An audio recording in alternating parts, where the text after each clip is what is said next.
Welcome. I'm Leslie Canham. I'm Mary Gavoni. I'm Linda Harvey. I'm Olivia Wan, and together we are the Compliance Divas.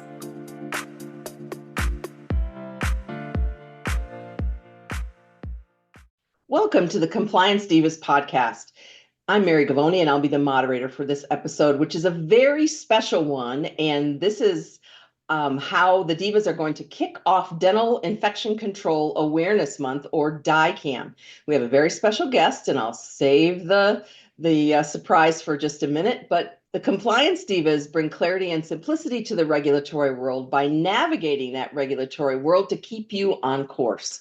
You can subscribe to the Compliance Divas podcast through your favorite podcast channel or on our website, thecompliancedivas.com. Any resources that we mention can be found in the show notes on your podcast app. You can submit questions to the Compliance Divas to support@thecompliancedivas.com. And we also ask that you scroll down after you finish listening to the podcast and leave us a review or give us a rating.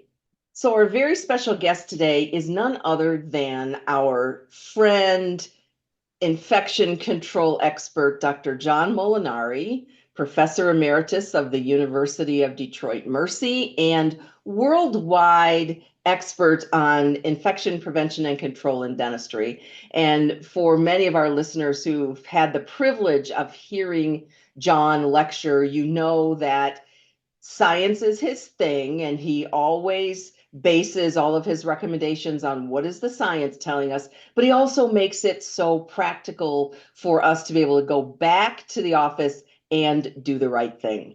So, John, welcome. We're so glad to have you with us. Thank you for inviting me, guys. It's a pleasure. Great. So we've got some questions for you because many people have, of course, kind of slacked off on infection prevention and gone back to the pre-pandemic protocols that they've been following, but we know that some things are happening. So Leslie is going to ask you our first question for today. Thank you again, Dr. Molinari, for joining us today. You've always been the trusted resource for everyone in dentistry. In your time, it was your calling, I think, during COVID. We seem like we are experiencing COVID a little bit in the rearview mirror, but now we're seeing surges in COVID-19 cases. And some of those surges, from what I hear, people are suffering. I mean, they're obviously not dying and not going into intensive care, but it seems like they're having a nasty bout of illness. What recommendations do you have for us? What should dental team members know about COVID at this time? Well, the recommendations for the dental team, I'll get to in a second, but as far as the surge, the spring-summer surge, it's real, of course. Part of the issue is because the testing centers have, for the most part, been closed, the cases are not being reported. So we're seeing people have them. Probably you have them in your families and friends that you know, as I do. But they are getting serious because these new variants, this what they call the fort variants, KP1, 2, and 3, are much more infectious than the earlier ones that we lived through during the height of the pandemic. And that is making the infections more transmissible. The other side of the coin is, while the surge is there, we're seeing that for the most people, they're sick for a few days, maybe 5 days or whatever it is, but they don't report it. It's like, yeah, I had COVID, I passed it among my family. We had a wedding and things like this. I've heard all this. The problem is we're seeing more hospitalizations. And that's been the indication that the CDC is coming out with their recommendations saying more hospitalizations. There's been a real increase in viral concentrations in wastewater testing around the country. And that is a concern. But as you said, people are sort of like forgetting about it because, there was the worst and we were all scared. Well, now let's get back to normal. The problem is, once you've made an improvement in infection control, you don't go back. I'm talking to the wrong group. I'm talking to you guys who are absolutely incredible. People don't want to use respirators. But the fact is, I tell people, I said, once you got the hepatitis B vaccine back in the 80s, did you stop wearing gloves? Well, of course not, because there were other things. There was hepatitis C, there was HIV, other diseases. There are other airborne diseases out there and challenges that are coming down the road that are going to require us to use those things again. The CDC has tried to take this into account with their recommendations, and I think part of it is because that they're getting pressure, and they're saying when you're treating people who you don't suspect with COVID, at least consider a respirator. You know, wear a high-level mask like a level 3, but consider use of a respirator. So my message to the dental team is don't forget what you did. You did a good job, but don't just abandon it, because once you've made that improvement, that becomes part of your infection control armamentarium. And you guys see this all the time at your meetings. People say, oh, I'm tired, I don't want to do this. Well, the sale of respirators has gone down dramatically. But people cannot forget that that's what you need to protect against these aerosol-mediated diseases. And there's more and more of them coming out. And the message is, don't forget what you did and consider and periodically use respirators. They aren't that terrible to use. We all got used to it. So, what's the big deal? Well said, John. We needed to hear that. It's like what we did during the pandemic, we know worked. And so why would we quit doing it? So, yeah, I guess you can't always teach common sense. I don't know. No, people aren't afraid anymore. And I think the fear spurred partially to do the right thing. I think dentists want to do the right things. I think the dental practice want to do the right things. So let's get that as a baseline. But the fact is, we have other challenges, and SARS-CoV-2 is not going to be the last one that we see for airborne disease. Absolutely not. Later on, you have questions about bird flu, and that's a whole other thing to look at down the road. Part of this is we have more and more people living with immune compromised conditions, children and adults. And the greater the percentage of immune compromised persons, the more we're going to see some of these organisms that may have been relatively minor raise their ugly heads. Parvovirus is one of them, because those people's immune systems are not like yours or mine, where we can fight these things off without even realizing it. And so we're seeing the emergence of diseases because we have a higher concentration of people who are really susceptible to the more severe clinical manifestations. Same thing in your practices. I tell people all the time in the seminars, look at the people in your practices. You have more immune compromised persons than you used to 10, 15 years ago. Cancer survivors, whatever. And that is part and parcel of why you do some of the infection control.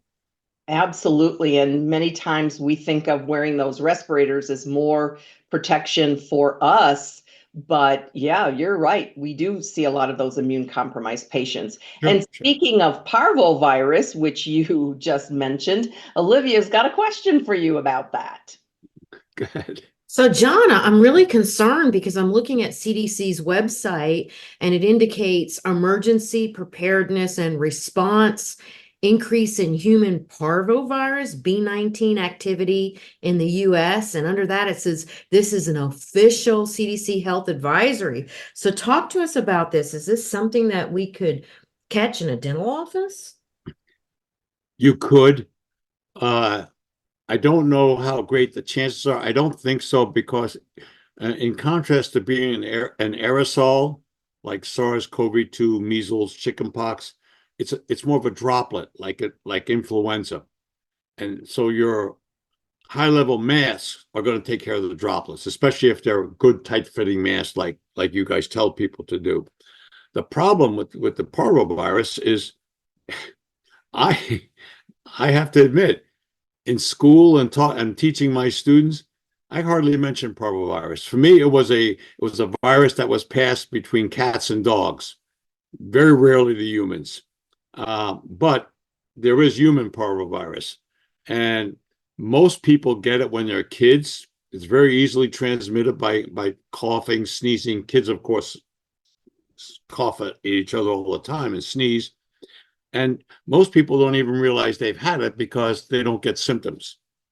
But now we're seeing cases in young kids, and typically that's okay. The slap cheek, the fifth disease stuff comes about a few days after they're infectious. So by the time they develop the face rash, they're not infectious anymore.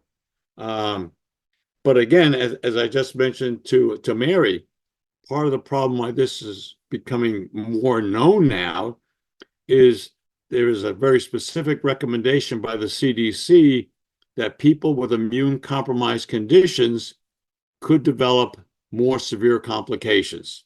Adults, joint pains, things like this, high fever. We didn't used to see that, but now that we're seeing more compromised individuals, HIV, cancer survivors, sickle cell kids, those types of immune compromised conditions can lead to this virus causing more systemic manifestations than just respiratory. But if you do a serologic study on adults and children, most people have had it, but they just never realized it. Now, because we're seeing some more severe cases, we're seeing outbreaks in elementary schools, I think. It's become a health emergency, as it should be, because you have more people who can have some severe problems with it. Dentistry, I think, my own opinion, as long as you wear the right respiratory protection, at the very least, a high-level mask, that's a good tight-fitting mask, you're going to be okay. And of course, in a dental office, if somebody comes in, even a kid that's coughing, sneezing, hacking, they're typically going to defer care and refer them until they're asymptomatic. And by then, they're not infectious. Thanks Okay. for that update, John. And I thought it was odd on the site. It said that know that children and adults with parvovirus B19 are no longer contagious once the characteristic facial rash appears. Right. Seems like it'd be right. the opposite. What happens is the virus, of course, it's going to be spread by airborne droplets, spatter, stuff like this. But the virus can affect epithelial tissues and the cheeks of the place. So by the time those few days have gone, the viral concentration in the respiratory tissues has decreased dramatically. I'm not saying it's gone, but the person is not really infectious as they were during the earliest parts of the infection. Is it 100%? Absolutely not, but that's pretty much the consensus. Thanks for sharing that information. You're welcome. Absolutely. And I keep thinking, as we're talking about all these other viruses that are circulating, it is time for back to school. And so when these kids are going back to school, do you think we're going to see a surge of things like RSV, or it's probably early for influenza? Are we going to see more cases, do you think, as the kids go back to school? I think RSV is always going to be an issue. What happened with the uptick in RSV 2 years ago led to a real increase in childhood vaccinations. I know older adults are supposed to get it as well, like me anyway. So that's helped a lot. Before, people didn't even think of RSV. Now it becomes part and parcel part of the flu vaccine series and stuff like that. And I like the fact that they're looking at influenza, the COVID updated vaccination, and RSV in the same, not necessarily the same injections, because people don't necessarily want to do that, but at least they're pushing to get that complete series. The problem with that, Mary, and I apologize because I'm digressing now, is we're seeing in my opinion, a very scary decrease in childhood vaccinations. And that is across the U.S. Some states are much worse than others. My state has greater than 95% childhood vaccinations by the time they're 6 or 7, entering first grade, whatever it is. Other states are below, way below 90%, some below 80%. And that is important because that is why we're seeing increases in measles, and you're really opening up these kids to a number of respiratory problems. Thanks, John. That's really helpful and a little scary to think about Yes. what's going on. So earlier you alluded to the avian flu, H5N1, and Linda has a question for you about that. Thanks, Mary. Before, John, I shoot my question to you, I just want to make a follow-up comment on your immunocompromised patients. There's a scenario that I've seen lately that I want to share with our listeners and you as well. Recently, a person crossed my path who has some serious eczema issues, skin issues, and their dermatologist put them on a drug that lowers the immune system to control the itching and outbreaks and so forth. Well, when that happens, when that individual takes their weekly dose, they begin to get symptoms of shingles because they've had shingles in the past. So now there's two things they're combating, how they're going to work on that strategy. Maybe they don't take the medication as frequently, or they make sure they have their shingle shots, whatever it is. But it does create some issues. And those are the kind of average patients, in my opinion, that can slip through the crack in a dental practice, because this is a complex situation that you don't even think about somebody who could be taking a medication like this. Were they vaccinated against shingles? Oh, yes. And they've had the updates and everything too. And The they reason- still have the It occasional subsided problem? once they got the updated shingles vaccinations, but just Okay. originally that happened. So it just drew my attention to one of the two things, the shingle situation, and two, the fact that I'm not sure that every dental practitioner is up to date with all the medications and all these other areas of medicine Sure. that are being just prescribed to their patients, because as we know, patients don't always tell us the truth. Yeah. Well, it's tough for the practitioners because there are so many new medications that come out to keep up on everything. Heck, the physicians have trouble keeping up on it. And that's the truth. That's why there's so many specialists, right? Yeah. So Yes. let's circle back then to the H5N1 avian flu. Does the industry need to be concerned with that, John? What's your take? Well, at this point, of course, the risk for the public is low, according to CDC, which is true. It is not an easy virus to transmit to humans. That's been historical, going back to 1997 when they had the first outbreak in Hong Kong, where it was passed to about 16 people and then spread occasionally throughout Asia. I think as of today, there are less than 1,000 cases. The problem is it's very lethal. The death rate is over 50%, and that's a problem. So that's been tracked now by the World Health Organization for years. And as far as the US goes, our issue really, if you want to say, started in a few years ago, 2022, with the, I forget what government agency was testing wild birds, which passed this virus, and they started finding wild birds that had the virus, H5N1. And no human cases in the US. Then they started finding it, of course, in domestic flocks of chickens, ducks, geese, stuff like that. And at this point, they've had over 100 million cases. And when that happens in a flock of chickens, for example, a commercial flock, you have to cull the whole flock because there's no treatment if it's highly pathogenic. The low pathogenic, they can survive. But because people come in contact with these, they've had now cases. Clinical cases, probably about 4 cases in the US, 3 with cattle, 2 in Michigan, by the way, Mary, as you know. But they've done serologic testing. They found about 14 cases in the US. So the risk, public health wise, is low. My concern, and other people's concern, is that this is an influenza virus that can change very, very quickly. And because these viruses jump species very quickly, it's only a matter of time until it jumps to humans. So it started to jump to humans a little bit. So they have to be very careful, because once it gets into humans, history has shown us it can be very fatal. Fortunately, at this point, it's not that infectious.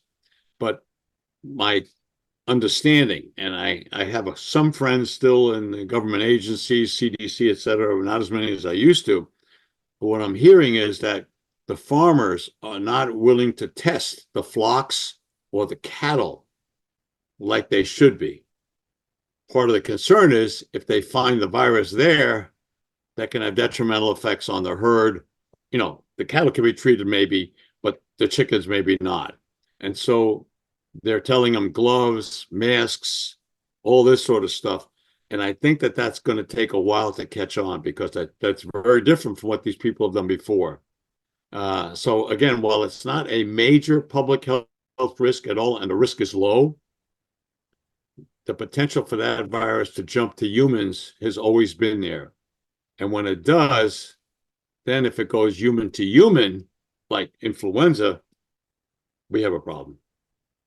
That's very informative, John. And on one hand, very alarming. I know that what you just said numerous times that, there's not a risk right now. Everything is very low for humans, but just the potential would want to keep us on our toes. Sure. And the fact that the farmers, livestock, those that own and have ranches are reluctant to test their animals is concerning.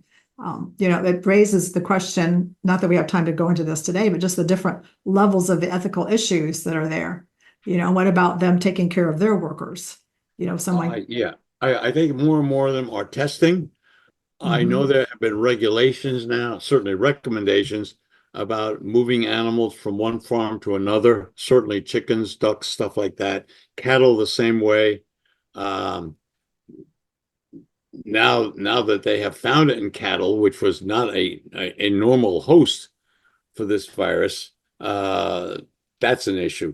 So they have to really keep testing the cattle, and I think that's what they're trying to do. Plus, they're trying, maybe if you go to a chicken ranch or a cattle ranch, as they're handling the cattle or doing some veterinary procedures or cleaning of the animal house, you might find them wearing gloves now, where they didn't used to wear gloves. So it's taking time. It's just something very, very different. It is. You're right. It's very, very different. And that was a great explanation and some good guidelines there. Thank you, John. Thank you. John, you are always such a wealth of knowledge because all these things to think about.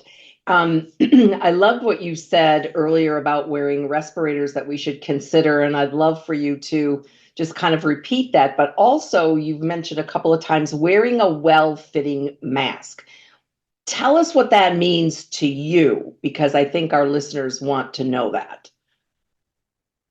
To me, level 3 mask is the way to go, period. Level 3 mask is going to give you the best protection. Virtually all the level 3 masks that I can think of have a nose piece, like a metal or plastic nose piece, and more of them have the bottom piece that also is a tight fitting one. There have been studies. There was a recent study came out of University of Maryland that showed that these things fit pretty well. And while they're not as good as respirators, they're more comfortable for people. People are more used to masks than respirators. At the very least, to me, that's what people should use. And I don't get a commission from any company saying whichever mask you should use. Obviously, there are a number of them. But what I don't want people to forget is the use of respirators, because they did it. And I mean, I miss talking in front of audiences all the time. I do more webinars now. I have a couple of lectures coming up, but more webinars. But the thing is, I would tell them, you did it. Don't go back. You did it. You got used to it. Respirators are with us. I mean, I used to, maybe this is not politically correct, and I apologize. I used to be at the airport, Mary. I remember we'd see people from Asia wearing masks all the time. We said, why are they wearing masks? Well, obviously they were wearing it for pollution. They were wearing it because of whatever was going on in their country. My wife and I wear masks all the time at the airport on a plane. Absolutely. There's no question about it. We wear masks now going into the large grocery stores, Costco, for example, because we're having a surge in California. My county's not terrible, but it's here, and I'm a little bit older than I used to be. So there's nothing wrong with it in your practice to say you did the job. Respiratory protection is basic because that's your major route of exposure. You're not wearing level 1 masks like you used to do back in the 80s and 90s. You need to improve your protection because you are at risk from things that you don't even know are out there anymore. Absolutely. That's it. Leslie, do you want to chime in here about what's going on in California with respirators? Well, with Cal OSHA, they have a very specific requirement that the employer does a hazard assessment to determine the risk. That used to be easy when we had the COVID-19 data tracker. Now it's, again, like you said, John, it has to do with wastewater measurements, and now we got some hospitalizations. Sure. Dentists would be wise to consider continuing to offer N95 respirators, whether it's voluntary use or whether they mandate it. It should be part of the PPE in a dental practice. And You're right. I agree. you hear that. Agreed. The level 3 masks are a way that we can be better protected over a level 1 or a level 2 procedural mask. But same thing as what you said. People don't want to wear respirators. They're not comfortable. We've found many different styles that seem to be more comfortable. We've gotten samples from different companies, and Sure. there's a way to go with those. But I don't want our listeners in California to forget that if they mandate masks, then it means a whole respiratory protection program. But voluntary use of, pardon me, not masks, N95s. Voluntary use is a lot less restrictive for the dentist employer. So, John, what about things like putting a face mask over the top of a respirator like some people did during COVID-19? And I still get questions from people, can they wear 2 masks? Can they put a level 1 and a level 2, and does that equal a level 3? No, absolutely not. Okay. To me, this is, I think people think it's a great idea, I'm getting double the protection now, but the face shield is the way to go now. I mean, face shields have always been there. You wear a mask, you can still wear a face shield over it. 2 masks are going to cut down on the effectiveness, believe it or not, of each one. Especially if you have a mask over a respirator. Remember when people were wearing masks over respirators to save the respirators? Plus, and just as important, it makes breathing more difficult, which seems to be one of the major problems people have with wearing respirators. Now, 2 masks, obviously you're going to be able to breathe better, but it's not the same as a respirator. Put on a freaking respirator and then wear a face shield. The face shields have been around since the early bloodborne pathogen standard in 1991. More and more people were using them, but COVID really exploded on the face shields, and that's great. So wear a face shield. I think people have responded to that, not because of anything I've said or you said. I think that just makes sense. But when people were panicking about wanting to not wear respirators or having discomfort with it, they were looking for other solutions. This is a basic solution. The face shields work. Clean them between patients and you're fine, if they're reusable. Great. And from your lips to God's ears, John, thank you so much. Divas, does anybody have any other questions for John while we have him here with us today? Great job as always. Thank you for joining us, John. Oh, thank you, Linda. Appreciate it. My pleasure. Anytime, guys. You are a treasure to dentistry, and we thank you for joining us. Take care and tell your better half I said hi. I will do that. So in closing out this kickoff DICAM episode of the Compliance Divas podcast, we want to remind you that we bring clarity and simplicity to compliance by navigating the regulatory world to keep you on course. If you have questions, you may submit them by email to support@thecompliancedivas.com. And we do have some resources that we will post in the show notes. And please scroll down at the end of your podcast and give us a rating or give us some feedback and some comments. Thanks for joining us. See you next time.